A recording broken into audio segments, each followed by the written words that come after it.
Hey everyone, I'm JP. Really enjoyed the interview here. We talked a lot about mentorship.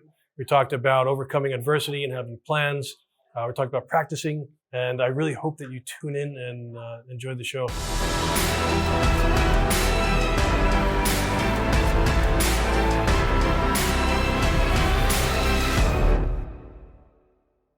So welcome, JP Panzica. Well, thank you so much for coming on the show.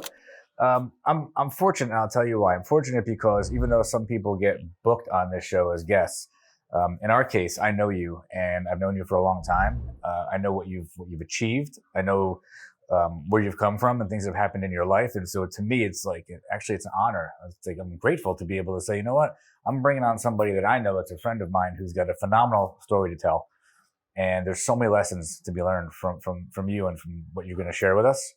So I've been looking forward to this one.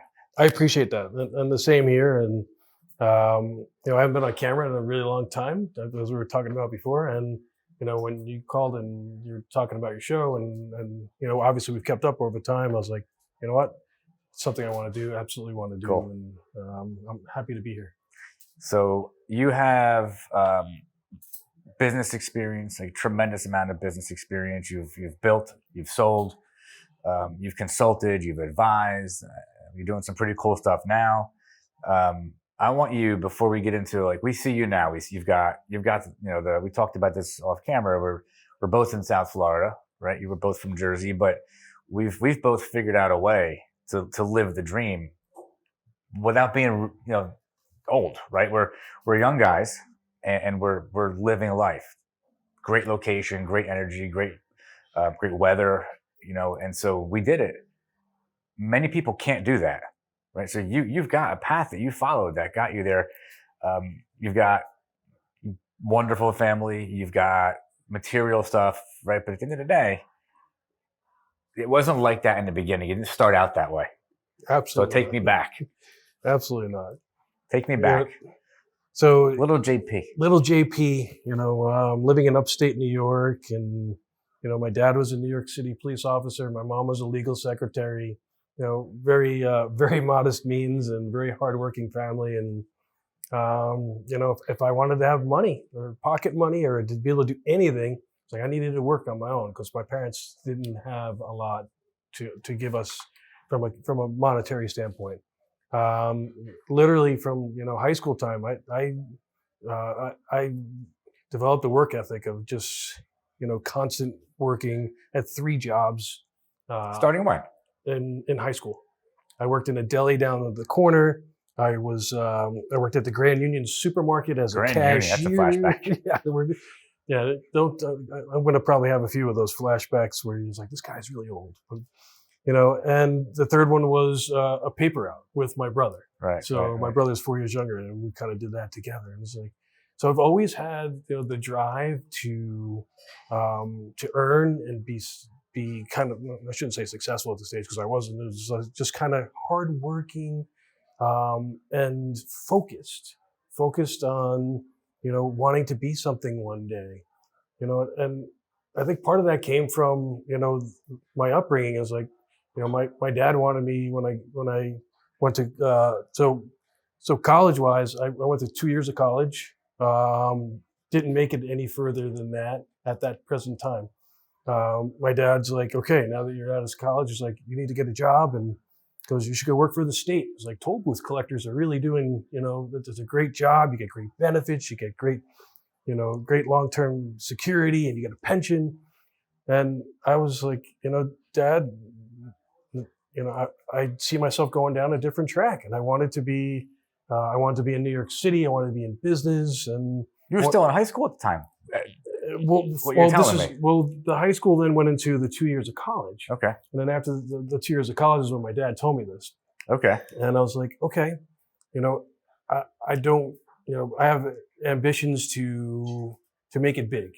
I used to dream of being on Wall Street at the time, working in New York City, living in New York City, and you watched a lot of TV as a kid. Right, so right. Just like this is glamorous. I was like, I want a glamorous life, right. And so that was always in my head as someone that was young, and I took a job after 2 years of college and became a bank teller on 42nd Street, and I commuted to New York City. I was making $9,600 a year back then. This is in late 80s.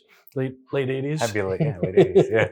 But I had to pay for commuting and a suit. So you were negative lunch. by the time you were done. Pretty much, pretty close. But, it propelled my career. I was hardworking. I got promoted as a bank teller. I became the assistant bank teller. Then I got promoted to the floor. And I met this one individual. His name was Jimmy, who changed my life here I am now, like 23 years old or so. And he's like, I've watched you for years. You used to come in every day as a client. And he's like, you have so much enthusiasm. You're such a likable person. And I was like, obviously you've done well through the year and 2 years I've been there. And he's like, you need a skill. You need to get into something other than banking. I was like, you see the guy that's the general manager here? He's been here since he was, your age. And he's now in his 60s. And he's probably making about $60,000 a year doing that. Is that the life you want? I'm like, no, sir. And I was like, what do you do? He goes, well, he was a recruiter, conveniently. He goes, you need to go into technology. Technology is where it's at. You need to learn a skill. It's like you need to understand something that's valuable to others that they don't understand. And it's like you're a really good communicator and you could tell that story. And, fast forward, he helped me get a job working for a technology company in Teaneck, New Jersey.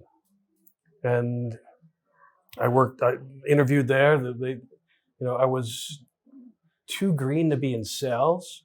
I was not technical enough to be an engineer, but they said, start off in customer service, and which I did. And it was there, and I'll talk about this later. It was there, but I met my first mentor in life. Mentors have been very, very near and dear to my heart and important to me. And it's there that I met my first mentor, who was the VP of sales of the company. And, because of a couple of the projects I did in customer service, I wound up doing, they were sales oriented. I wound up doing really well and get promoted to be an account executive. And they transferred me to Manhattan. And I realized my goal of moving into Manhattan as a 24-year-old. It found you in a random way. Yeah. Yeah. It kind of happens. It's, I'm a big believer in putting good things out in the universe, and the universe rewards you back, with what it has to offer. That's beyond the belief. That's a reality. Yeah. It does happen. That's the way it works. I 100% agree. And, I live my life that way today, even the decisions I've made today, which some of them, we've talked about in my career. But the universe has a plan for you. You're not in control of it. You can go along with it, and you should embrace it. And the more good you put out there, the better it is to you. For sure. If you put bad out there, that old adage that what goes around comes around. It's like a mirror effect. Yeah. It is. Yeah. If you're toxic, you're going to attract toxic people. Yeah. Versus if you're full of gratitude, and you're happy and you have joy, you're going to be around those kinds of people. Yeah, it's just what happens. Well, we're sitting here today. It's right? 100%. Exactly the case. So I'm a huge believer in that. And, at a young age, that propelled me and put me in the technology business and sales, which arguably that's what I do today. I'm in technology business and sales, just doing it in a different way. So hard work is a theme that a lot of people that I talk with that comes up.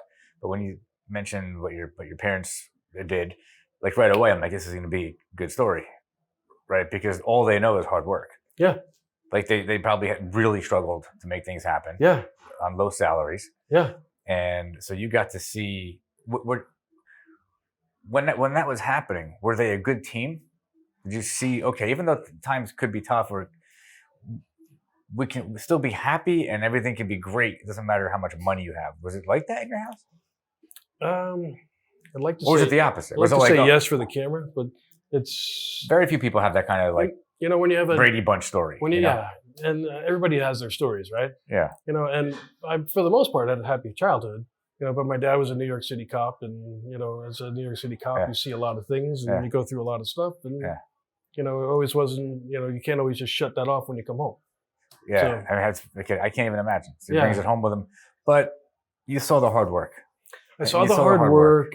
I learned that at a young age. We were both, and I say both, my brother and I, who's on a very similar track that I am. He's 4 years younger than I am. He's very successful and very hardworking.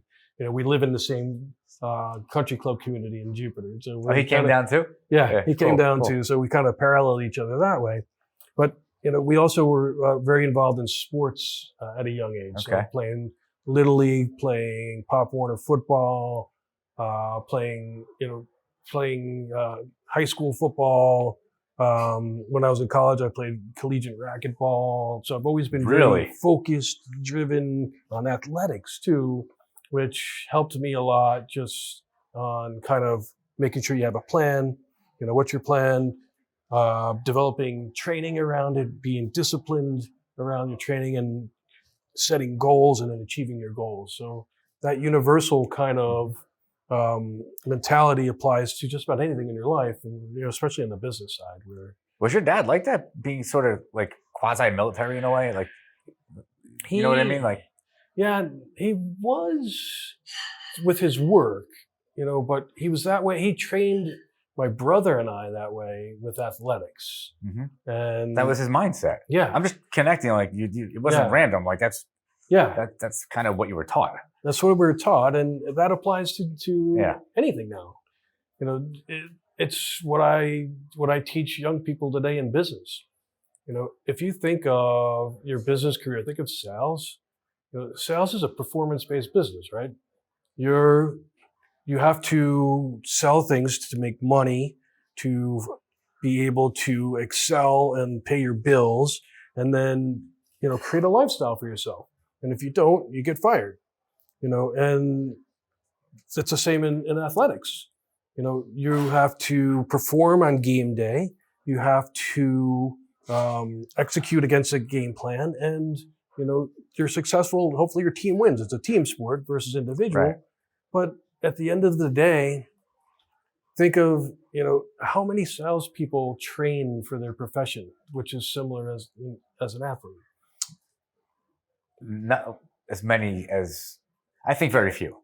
Yeah. I think they'll go to a training, but I think that they'll go back to their habits after that, versus continually training and really getting a system and processes and practicing and role playing and getting it to be where it's almost like in your DNA. It's like who you are rather than memorizing a script. So, and you said it interesting in the word DNA.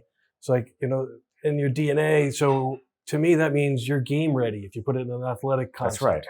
That's right. When you're on the field, it's like you have to be game ready. So depending on if you're an offense, and you're a quarterback, depending on what kind of blitz is coming at you, what kind of disguise they have, what your receivers are doing, what checkdowns you have, you need it to become natural to you. So you have to practice enough for it to be natural to you, where it becomes part of your DNA.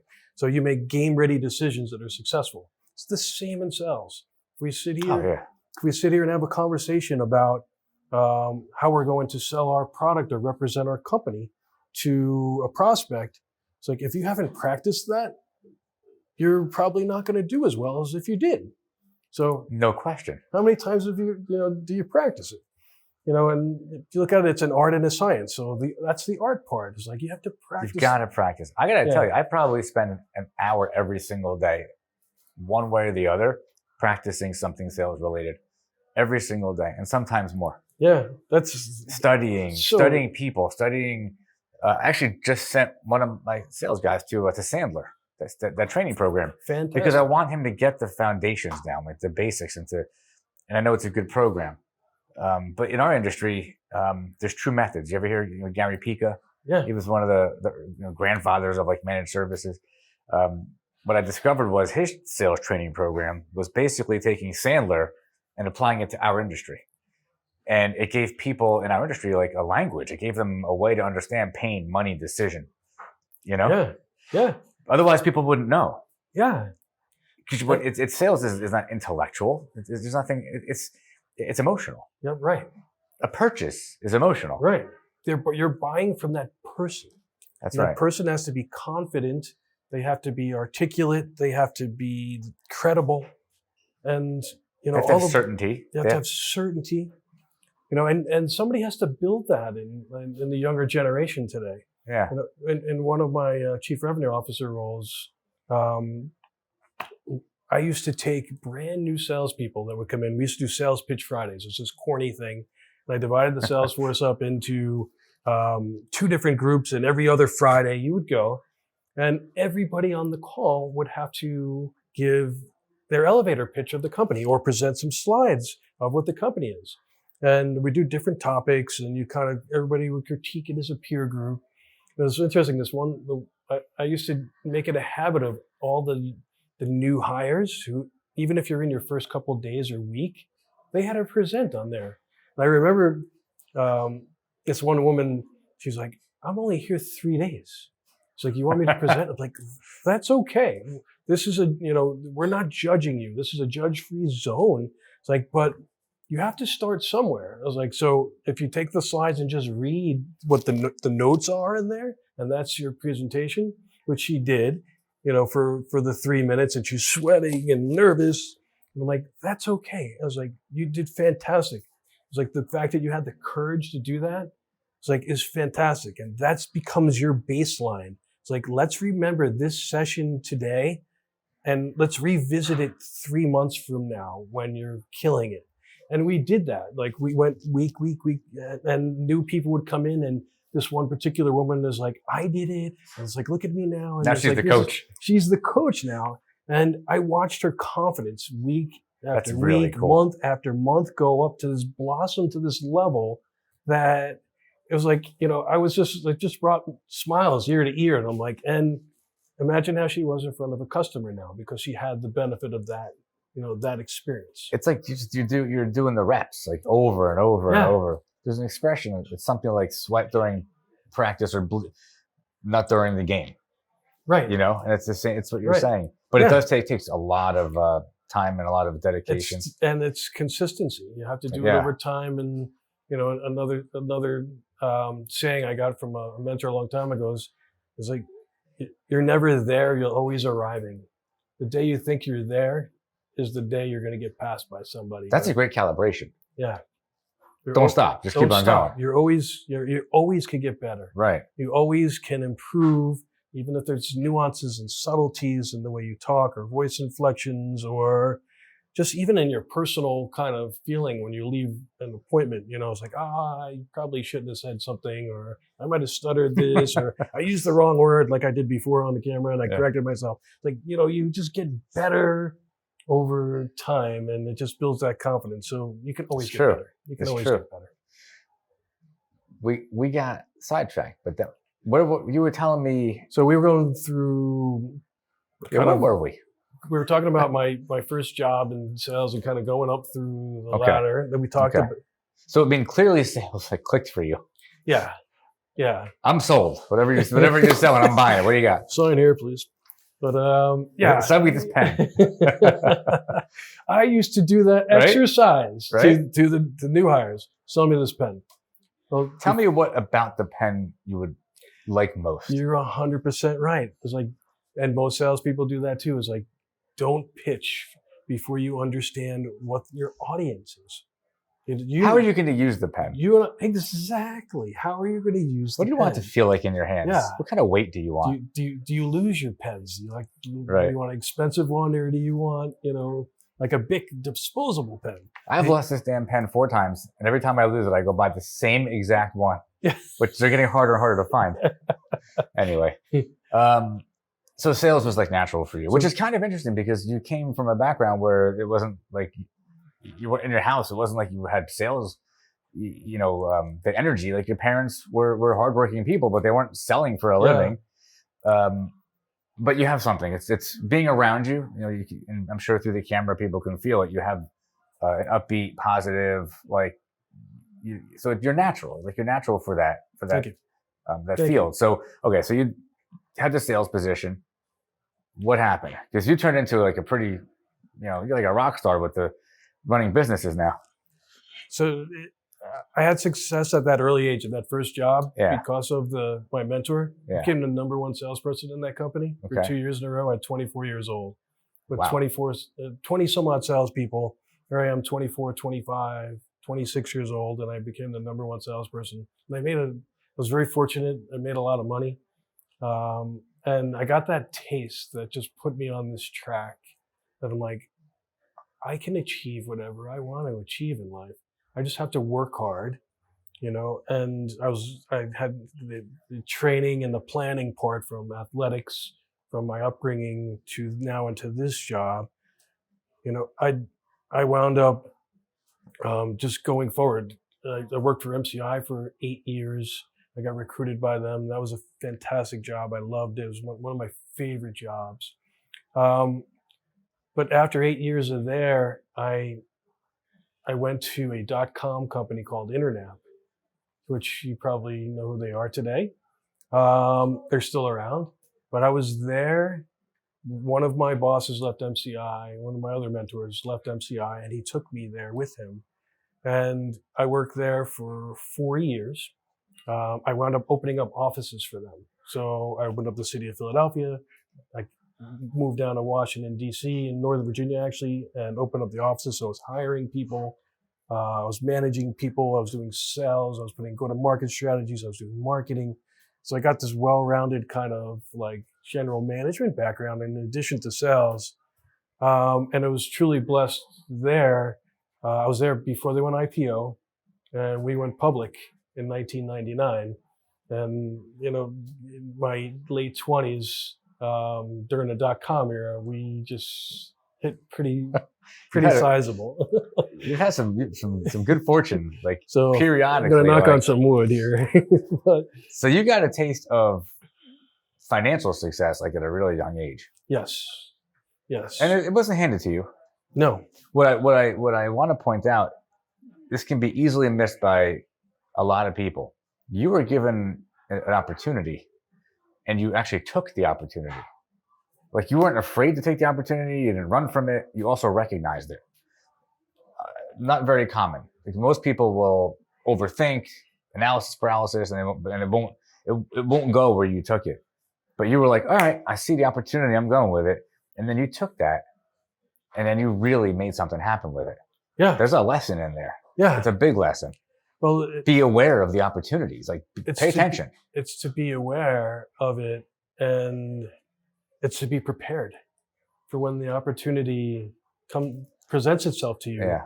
Where not only you're aware of it, but you've practiced enough, you have the skill set and confidence enough to take it and run with it. I just don't want to forget what I don't want to interrupt you. A lot of people are like, they're like, you're lucky. I was like, well, luck is usually, it's opportunity, it's preparedness and timing. You can't do it. You can't do that. What? I was just about to say, luck is opportunity and preparedness. Okay, I wrote it down, and you said it. And timing. What? See, we're like. That's totally. You hit it. That's it. There's no such thing as luck. Right. Luck is what you just said. Yeah. Say it again. Yeah. Opportunity. Look right there and say it again. So it's finding an opportunity. Luck is finding an opportunity, being prepared for the opportunity, and then taking action.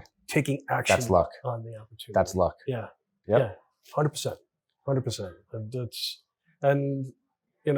And it's part of the karma thing too. It's, good things happen. If you put good things out there, you get good things in return. Mm-hmm. So, good opportunities come your way because of who you are and what you are. Yeah. So you got a taste of financial success. And before we get too into, because you've had several financial successes, we haven't talked about this. You may agree or you may not agree, but I have found that, my story. So coming from essentially nothing and having financial success, it's nice to have it. You don't want to lose it. It makes life more fun. It makes life more enjoyable. It's awesome. And to be able to help other people and help yourself, it doesn't create happiness. And so I don't want that to get lost because we've both done well. Yeah. But we both had ups and downs, and life, beats us up, and money doesn't help that. No. It just makes it more fun, but that's about it. It gives you the means to do more fun things. Yeah. But even if you do fun things, yeah, if you don't have, anybody to share them with, if you don't have a solid family, structure, or you don't have your health, there's a lot of things that's most important. which are the most important Yeah. things. And those are things I found out, that I cherish more later in life. Yeah. Well, in the middle of my life too. But you always kind of have to go back to that at the end of the day. And the money is great, but my quality of life is much more important. My family, my friends, having like simple moments. You said simple. Yeah, that's important. Yeah. That's the most important thing in the world. And it took a lot of years and a lot of ups and downs to figure that out. Yeah. But when you get there, it's it gives you good perspective. It does. We were sitting outside before we shot this, and we're in downtown Delray Beach. We're like the ocean's right here, and you've lived around here, and I've been here for a while. And each time we meet here, it's one way or the other. We have just we do like talk about it. Like it comes up like, wow, we're lucky. Like, wow, this is actually we're not lucky. We've created it, but we're fortunate. That's a better list the word I was looking for. We're fortunate, and it's such a great feeling, to be in a place where you just feel really good. Yeah. Yeah. And that the environment that we live in now, never ever do I take that for granted. And you do, like you said, feel really, really good. And when you feel really good, you do, things you normally wouldn't do. You feel more amazing than you would potentially feel if we're sitting in 11 degrees in snow up in New Jersey right now. So I have to go up there next week. Oh man. I'm sorry. I know. But those things they give you that appreciation. Yeah. They bring that creativity out in you. They bring that energy out in you. And I think I coined it before. It's like, it becomes the fountain of youth. It is. It really becomes the fountain of youth for you, and brings we're gonna live forever now. Don't worry, because we live here. The creativity too, man. That's the ideas, the creativity. Like it's just better here. Yeah. I mean, it can be anywhere. It's whatever works for anybody. Yes. Some people, you could be in they want to be in the mountains, in the chalet. snow, yeah, whatever. Yeah, exactly. But when you find that place where you actually can really be creative and you're not blocked, like emotionally and like so many good things. You end up creating opportunities when you have ideas. We got off track again. So go back to, so I stopped you because I wanted to just point out that my thought about money, and you've done well. So you had that experience when you were in your 20s, and that, like, you got a taste of it. Yeah. And so then where'd you go from there? What happened? So after Internap and the IPO, I was there for 3 years. And the other thing I'll say to all the money part of it, it's okay. This is not sarcastic, but it's easy to make money. Yeah. It's even harder to hold on to the money once you make it. Why? Because especially when you're younger, you make decisions based on lifestyle. You think, you're impulse. You're impulse buying. It's new to you. So, and you're just not used to, and you're used to having a certain life, and you might expand that life, and you might might make some, feels good, not so good decisions. Yeah, but they felt good at the time. So do you have any regrets about that? None. You enjoyed yourself. Yeah, and that's good. Yeah. But I've always learned over time, as like even to this day, I was like, it's harder to hold on to your money. So you want to make sure that I've always admired people that, they come into money or however they did, and they don't change their life, or they change their life minimally. Because they stay humble. Yeah. Well, I think humble is, you can still be humble, and have things. That's true. Material things, right? That's true. So I just think it's, I don't want to go too deep into that subject for you, but it's an interesting kind of, phenomenon. But back to the Internap story. So I left there after about 3 years. They went through three different CEOs. The founding CEO and IPO left, and they brought in other CEOs. And I left out of there. Very fortunate, again, knock on wood. I was able to buy an industrial packaging company in New Jersey with my brother. So because now you had some cash. I had some cash. So this is kind of what I was telling you about a little bit, but this one turned out okay.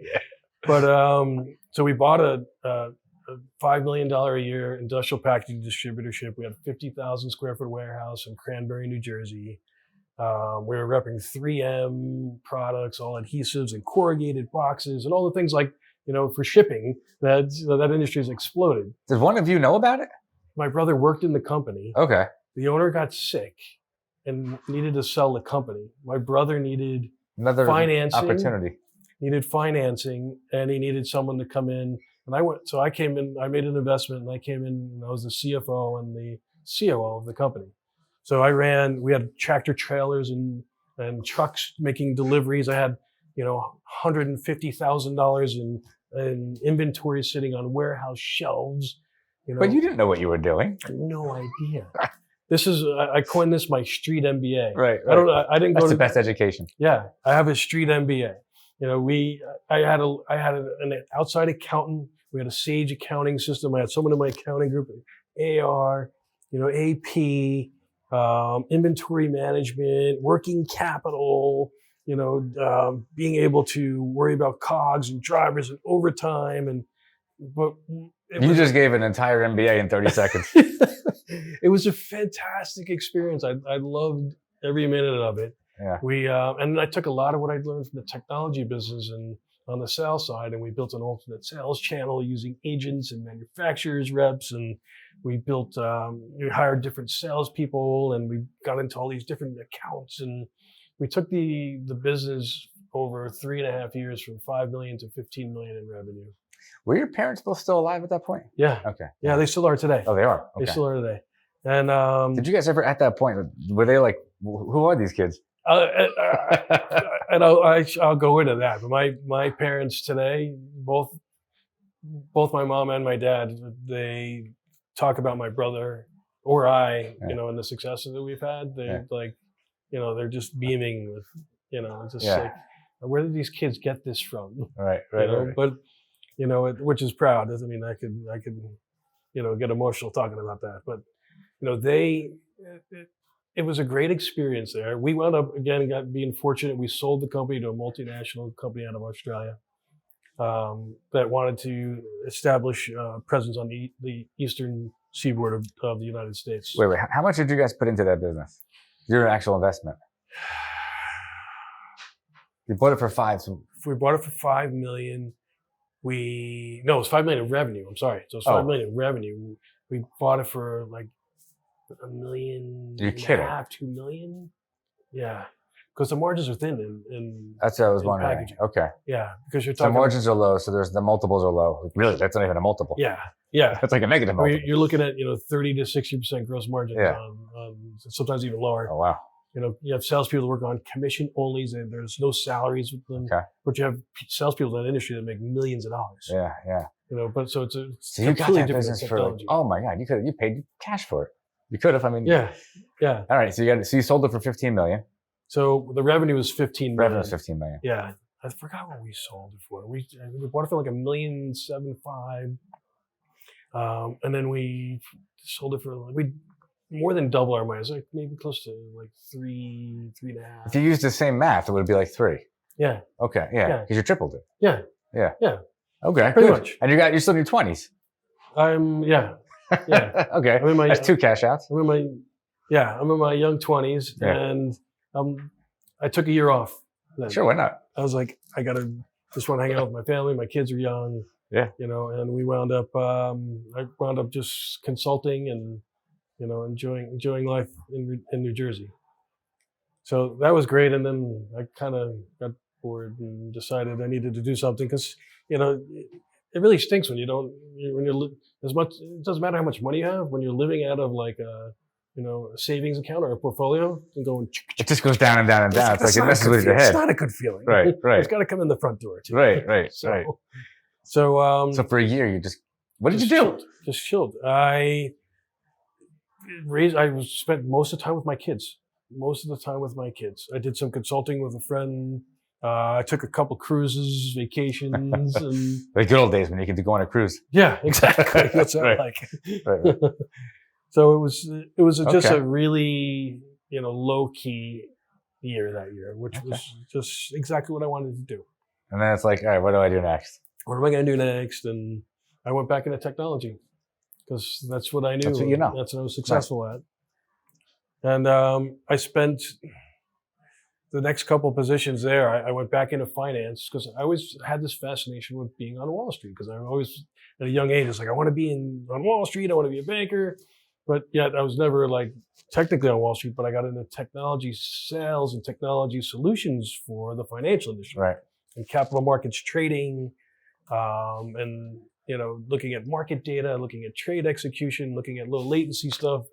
Back in the days of high frequency trading and all those things. I don't know if you read any of those books or saw those shows back then. Yeah, I kind of have like an idea. Yeah. So I was in that space. Yeah. I was the GM for a global financial services product set for a company called Yipes. And we actually brought to market the industry's first Ethernet-based financial extranet. So what does that mean? In technology jargon, it's basically there are like 300 plus financial firms on there that supported everything from trading, from the hedge fund through the bank, through the exchange, across all the different asset classes. If you needed market data, if you needed trade risk analytics, if you needed clearing, post-trade, all of these firms, we got them to be on this global network that we built. And I was the GM for that. Okay. Product set. Okay. So that's why I did a lot of my public speaking. I was talking before about that. I did a lot of my public speaking back then, podcasts, interviews, sat on panels and discussions. And the company did fantastic. It became an industry leader in the space, so much so it got acquired by a big international telecoms. Yeah. So that was a great, again, it's a great experience. It wasn't a financial windfall, but it was a great experience for me. But it propelled me into my next position where I went back to my mentor for my very first company where I left for college. Switching Data. Was that Jimmy? Jimmy was the recruiter. Oh, okay. So this is the same mentor that you mentioned a little while ago. This is the mentor that I worked for at the company was GraphNet back Got then. it. Okay. But he's the one who, when I was in customer service, saw me as a salesperson. Right. And promoted me into New York City. What was his name? Keith Olson. Keith. All right, I wrote the wrong name. He's the CEO of vXchnge today. Okay. He was the CEO of Switching Data at the time. And essentially we kept a relationship, and I had a big public persona back then in the industry. And I went to work for him at Switching Data. Okay. And I founded and started a financial services practice there around data centers. So now you're in your 30s, 40s? I am now I'm in my 30s. Okay. You've done a lot, in a short period of time in the story already. I know. And it's all been successful. Yeah. It's been, knock on wood. Knock on wood. But that one lasted a short time because we got acquired by Equinix. Okay. So I was there for 2 years. I came in on an executive package to found a financial trading proximity practice from co-location because latency was really important and who was going to get to the exchange first to make the trade. The second guy, got nothing because the first guy was there and he took all the liquidity out of the market for that particular stock. So interesting. So that was a really fascinating space. So for that space, you had to be more of a technologist than a banker or a financial person.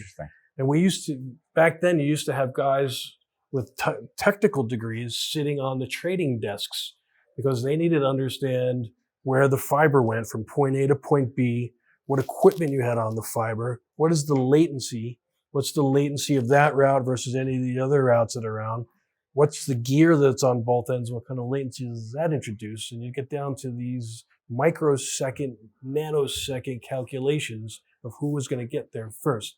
And that involved also being in the data center. Where were you in the data center? Were you next to the matching engine that did the trade? Were you in the middle? Were you on the next floor? So all of this kind of technical variable data. And I literally just studied for years about this stuff. And I trained the sales force around it.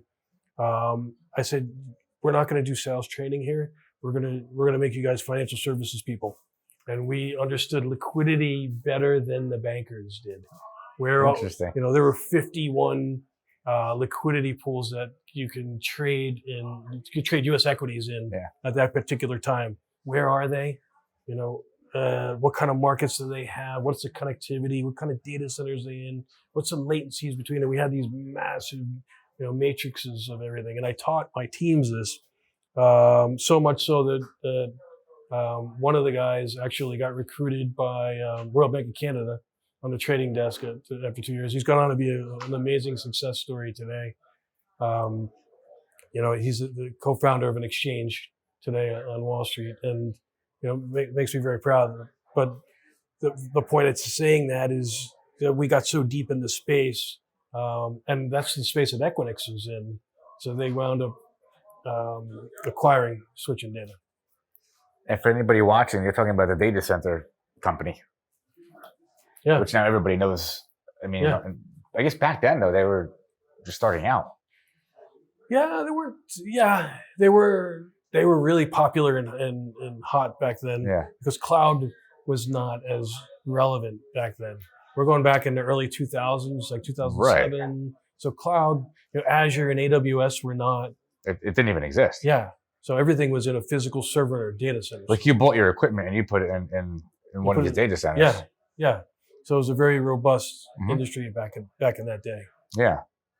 All right, keep going. All right.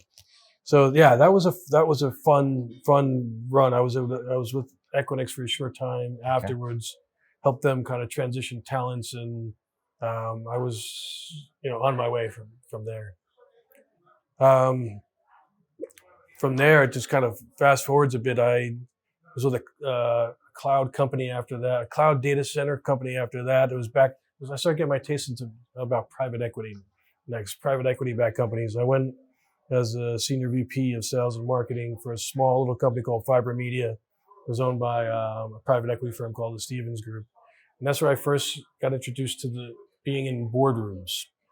So now I'm in my 40s. That's an experience. Which is completely different experience, and being on one side versus the other, and the expectation sets, and that was a huge learning curve for me. Huge learning curve, because I knew how to sell. I was confident. I knew how to train people. I knew how to be a leader. But now it's like, okay, it's on you. It's on your shoulders. You have to develop the business plan. You got to manage the budget. You have to sit in the board meetings, and we have to deliver. And that was a great assignment. It was probably one of the hugest learning curves that I had to overcome, which I wound up doing. And it's funny. So I did that for 3 years. The company actually had some problems. Sandy came and washed out a couple of our data centers. Oh, good locations. Yeah. Were they like on the water in Hoboken? Yeah. I don't want to get into the details, but it was a very challenging experience, and it set the company back. I'm sure significantly. So that was a test there were data centers that were like in areas they shouldn't have been in. A lot of different companies, and like, does anybody stop and think about like back then? This is an obvious thing that could happen. Yeah, and there's data centers getting flooded. Back then, no. Nobody thought about those kinds of... Right. Sandy was a superstorm, right? Yeah. So it took 3 different, variables to come together for that outcome to happen. And, before that, it's, the storm of the century, right? A century is a long time. So it's like, all right, people don't think about those kinds of things. But after then, it's just like, okay, disaster recovery is really important. Business continuity is really important, and those things. Yeah. So it was a very valuable learning experience. The company got actually, the private equity firm actually, small world, but Keith Olson was put on the board of FiberMedia, who's my mentor, and he wound up, along with the private equity firm, taking the assets and developing a new company, which is still around today, called vXchnge. So he's running that company. I worked there for another bunch of years for him, just because of the familiarity and my appreciation for that team. Yeah. And so that was fun. I had a very good run there, but it was all preparing me for what was coming next for me, which changed the industry I went in. So I went from telecom to data center to some cloud stuff. And I went from there into the MSP, IT, cybersecurity, cloud space, which is That's how how you I and met I you. met. Yeah. Yeah. So I was the chief revenue officer for Thrive in the very beginning stages, when they had just acquired 2 or 3 companies. Now they've acquired 12 or 15 companies. But I was the company's first chief revenue officer. I did a lot of the things that I did in the past. Building sales channels, put a master agency program together, direct sales force, sales training, leadership. We did that, and I learned a brand new industry. So I learned the IT space, which I learned the cloud and cyberspace, which was fantastic. Exploding. Like, this is where The where convergence. everything is going. Right. And the private equity money was flowing into the Right. space. And again, so now my second This round wasn't of that long board- ago. This was 2.5 years ago. So yeah, 'cause I worked- that's about when I met you. Yeah, I think you wanted to buy me. yeah. That's how I met you. Right. I didn't sell. And you didn't sell. You're here today, and thank goodness for that. No disrespect to anybody involved, but everything happens for a reason. Yeah. So it was a fantastic experience there. We did 5 acquisitions in the 3 years that I was there. So it was just. I don't think anybody who might watch this understands the magnitude of what that even means. Yeah. To acquire a company like mine, but you were acquiring large companies. Relative. I have like a small company. You were taking much bigger companies and taking all of the systems that they had, which were deployed to all their clients, and then bring it into your centralized system. It's a huge undertaking. So you just said you did 5. Yeah. That's massive. In 3 years, in less than 3 years. And, there's a lot of variables to it. And not only just the technology stuff, but just culture and people, and geography. It's all that. Because if that fails, it doesn't work. It was just a huge undertaking, huge. And, it was a thrilling experience to be a part of that. The company was headquartered in Massachusetts, Right. still is. Right.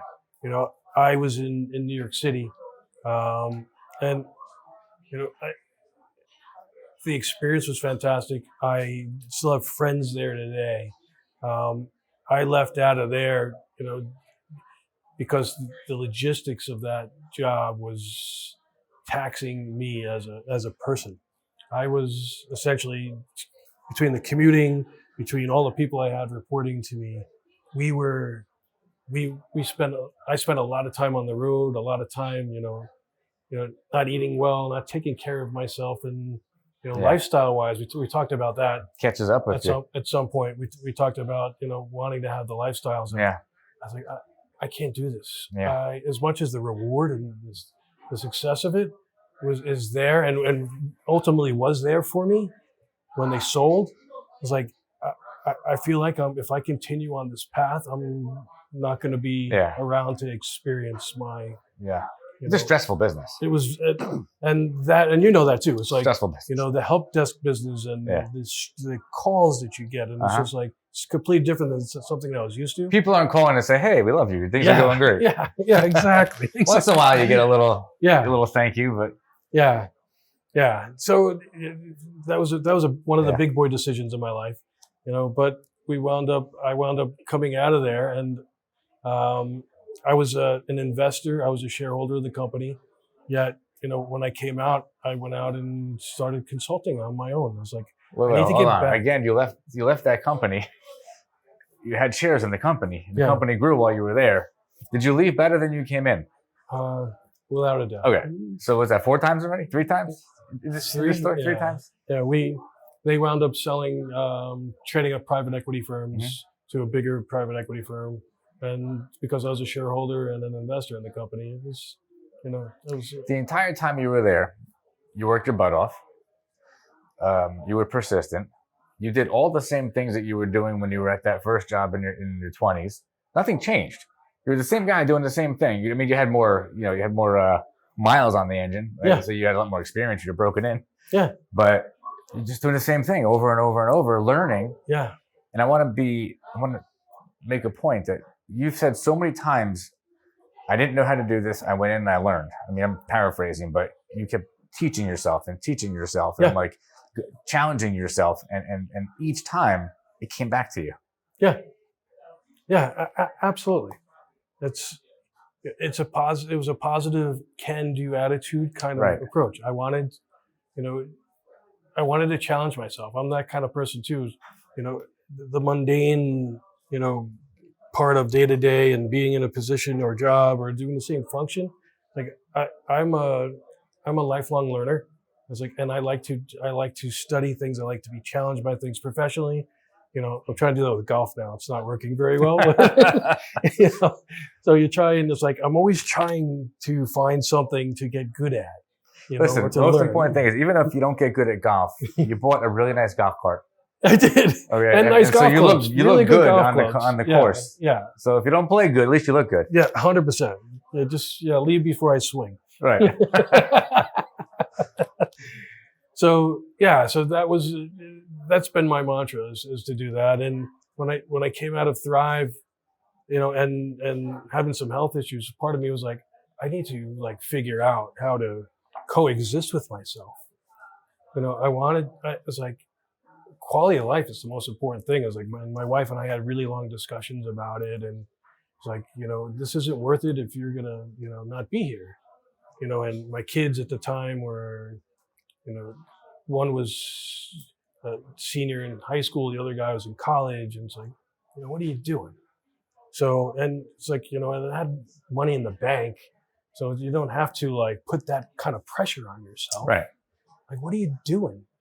So what do you really want to do? I was like, well, let's just take a break and think about it. And, I wound up taking my LLC, my company that I had done consulting with over the years, and just started doing what I normally did, except on my own terms. During the pandemic, This is happening. I remember you calling me. You're like, hey, I got this. I'm doing this. We should get together and talk. It was tough because of the pandemic and everything was moving slowly. But I remember when you were kind of messing around with something new. Yeah. Which isn't what you're doing now, by the way. Which actually I still am. I've taken that. Oh, that's part of it? So that company still exists. It's Accelerate Partners. That's my consulting company. It's a digital transformation technology advisory firm. Mm-hmm. I just moved the headquarters from New Jersey to Palm Beach Gardens on PJ Boulevard. I've got about 100 plus customers now. I've got 3 or 4 people. You're doing it again. Well, this is different. This is this is consulting. So the hard work is being done by the suppliers. Right. And I'm the kind of the advisor who comes in. I come in and, give them opinions, give them strategies, do analysis, do data collection. We make recommendations on suppliers they should use. They contract with the suppliers. And then I'm working on a consulting retainer, or I'm working on residual kind of commissions from suppliers. I see. So what you and I were talking about earlier, that's actually going through your consulting business. Yeah. Got it. I understand. So that's a lifestyle business, having something like that. I do it on, on my terms. Had a, really tremendous year. I've tripled the size of the company in the 2 years. Just by the people, because I'm an old guy and I have a lot of people. Oh, easy. You're not that old. We're close in age. You got to be careful. Yeah. But you also, we know a lot of people from over the years. So we just start talking to people, and it's the karma thing. It's like, I've done right by a lot of people over the years. Yes. I'm a good person, and the good things started coming back as I was, going through this process. And I feel completely, blessed. I had a couple of friends / former customers or customers now that they're like, you're on your own. It's like, what do you do? I was like, I'm giving you business. Yeah. Just because of the history. I almost said it's unbelievable, but it's just not. It's exactly what's supposed to happen. Yeah.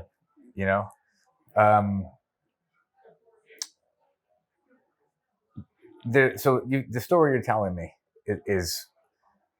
it's inspirational, right? Anybody that's listening to your story, it's inspirational, it's motivational. It's why we're doing this. Right? We want people to somebody to watch this and hear hard work, perseverance, teamwork. Constant learning, just keep going and keep going and keep going. Without going into details, what do you do during hard times? Because it's not always been perfect. right? So we all experience things in our lives. There's ups, there's downs. Yeah. So are there any common themes like that you can put out just in lessons you can share from when you've had hard times? Because we all go have something. Yeah. Right. So what do we do? What do we do when oh shoot, the job isn't going so well, or I'm having a problem in my personal life? Like it's easy to get derailed, but you're very strong, and I know that you don't get derailed. Well, how? What's the secret? Yeah. Well, there was one time in my life I was completely derailed, and I can talk a little bit about that for you. It's not necessary unless you want to, but I'm saying in generally. Yeah. How do you get through difficult times? It's up to you what you want to share, but I'm not putting you on a spot by any means to ask you. Yeah. No, I think it's a story that's it's pertinent because people could look at the story, the conversation we're having here, like this guy's got it made and he's done this great thing and hasn't hit a hiccup. Everything goes your way. Hasn't had a hiccup in his life. Yeah. But that's not the case at all. At a very young age. My early 30s, my wife and kids were in a car accident and they didn't make it. I got a call, I was 32, and I got a call at work saying, from a police officer saying, come home. Through just a freak accident, there was a car accident and, none of them made it. Wife, 2.5-year-old son, and unborn baby. So at 32, you think of like, what a setback that is in life. And, people hear that today and they're like, that sends shivers down your spine. It's people's, worst nightmare. It's the worst nightmare. Worst thing you could ever talk about. And at the time, obviously, it was. But today I look at it as a blessing because it makes me who I am. But just to that point, the setback of that is, going from a growing family to being by myself. And they're like, how do you deal with that? And what do you do? So how do you get through? Right, so that's the worst possible example of you're calling a setback. Yeah. That's the worst possible example of a tough time. Yeah. So how do you get through tough times? Like what do you do? You rely on your faith. You rely on family and friends. You do things that are important to you, that bring you happiness and joy. And you take it one day at a time. Your life is, if your life goes to shambles like that, you take it one day at a time. It's like, and you don't put any pressure on yourself to figure out what people think or, where people are, where you're at relative to the world. It's like the world stops for all intents and purposes. And you just got to be okay with that. And I had a really rocky first year, and everybody who's been in that situation kind of has appreciation for it. It's like you have your first for everything, the first birthday, the first Easter, the first, holiday. You go through all these things, but as you go through it, you're like, okay, that's done. Now you move on to the next thing. Now you move on to the next thing. One huge thing that I did to be cathartic was I started a foundation, a charitable foundation, and it still exists today. Really? Yeah. Oh, Panzica Family Memorial Fund. It's a charity based off the Community Foundation in New Jersey, in Morristown. And I literally, because I worked for MCI at the time. And anybody who works for MCI, I talked to a guy at the Christmas party. He's like, "How old are your kids now?" We were talking like, it's no big deal today. But they remember that.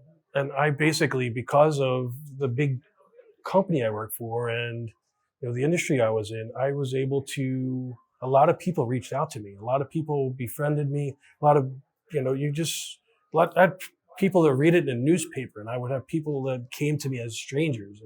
And so I had this audience, and I'm like, what can I do with this to make good out of it and feel good? Because I feel like crap, and then, my life is, all but, changed and, quote unquote, over.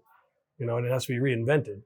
And, we did a lot of events for charitable children's charities in New Jersey, raised hundreds of thousands of dollars. Because I was in sales and I was a public speaker, I spoke at these events, and it became like a motivational thing. And people, not only motivational, but sad thing, people were just crying, because of the situation, and just, I mean, what it telling that does. story to people that I didn't know you had the foundation, and that maybe you had told me and I just don't recall, but yeah, I mean, to hear somebody get up in front of a group and speak about that, you've just got everybody in the rooms tapped into their worst nightmare. Yeah. And we raised a lot of money. We gave it to, I built a wing at a children's hospital. We did a lot of good. There's an orphanage in Italy called the Boys Towns of Italy. We built, structures for them. And my family's name is, forever engraved in these things, and will live on. Wow, I just got chills when you said that. That lives forever. Yeah, and little by little, that helped me out, and just going through time, and meeting different people, and it eventually got to some sense of normalcy professionally, and then my wife came along through work, and I was kind of like a larger than life kind of person because of the public speaking, because of what happened to me. Everybody knew me because I've been successful in the past and had some means. Right. And, people looked at me or reacted to me differently. My wife's like, big deal. Who are you? And I'm like, I love you. You're awesome. Oh, no kidding. Yeah. And, so that was just back to it. That was a huge, massive, life-altering setback. I didn't have, all the things that I knew how to be successful and positive-minded. Obviously, all that stuff, gets put on the back burner, and it just, after a while, you kind of become more clear-headed. And that was probably the biggest thing that's the biggest setback I've had in my life. I've had others, but you can't ever have. So, I mean, as your time went on,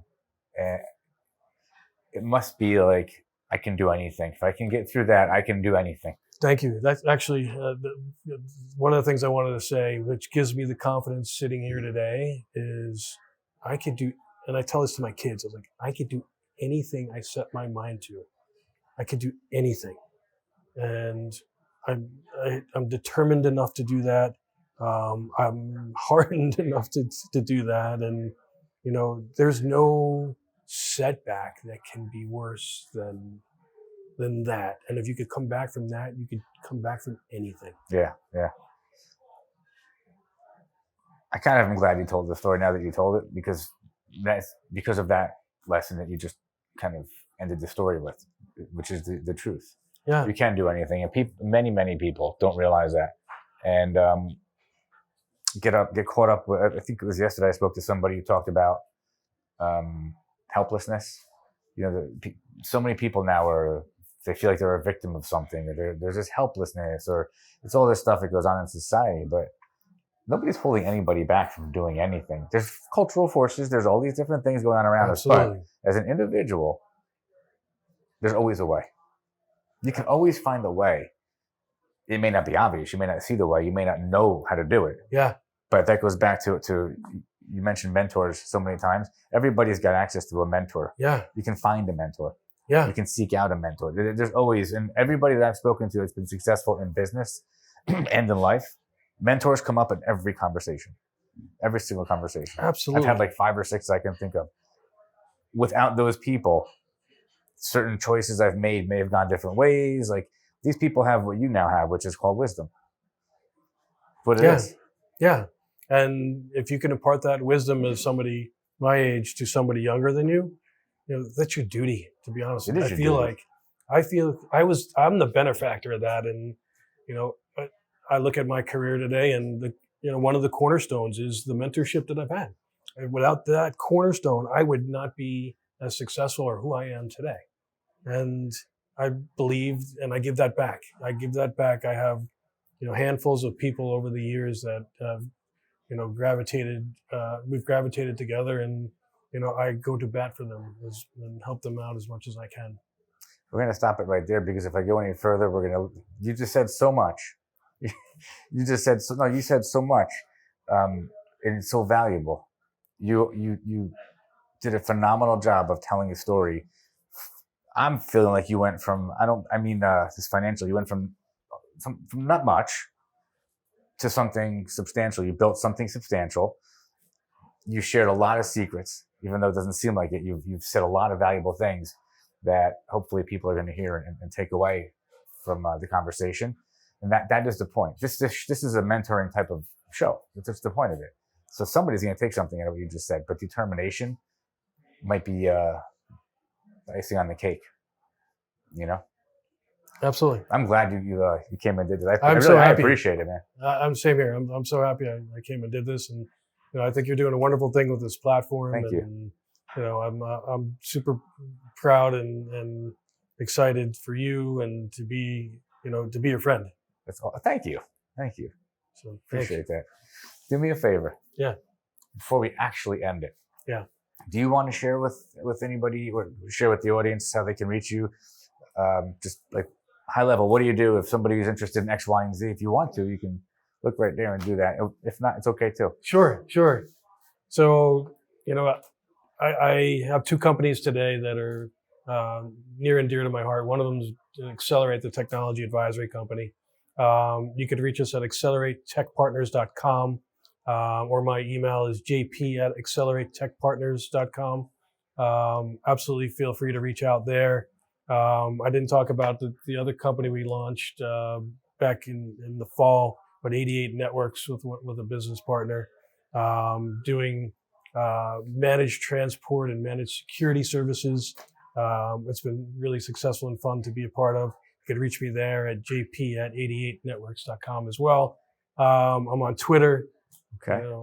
I'm on LinkedIn. I'm happy to talk and Facebook, Instagram, nothing. I do some Facebook stuff, but not business stuff. And same on Insta. So everything you just said, we're going to actually put it. There's a description down below the video. Yeah. It's all going to be in there. Anybody that wants to reach you, reach out to this guy. This guy is brilliant. If you need a coach, a mentor, I'm sure you'd be more than happy to give people advice. Absolutely. You give me advice all the time. If people want to listen to my advice, I can certainly talk. And if I can help out, whatever the case is, I'm like I said before, it's good to put good things out into the universe. Yep. And help people, and then in return, yep, your reward is good things come back to you. That's it. We end every show like this: be humble, hustle, and do the work. That's what this guy, namaste, downward dog. And that's what he's done. And this is proof. That's what we got to do. Thanks again, man. Thank you, man. Appreciate it.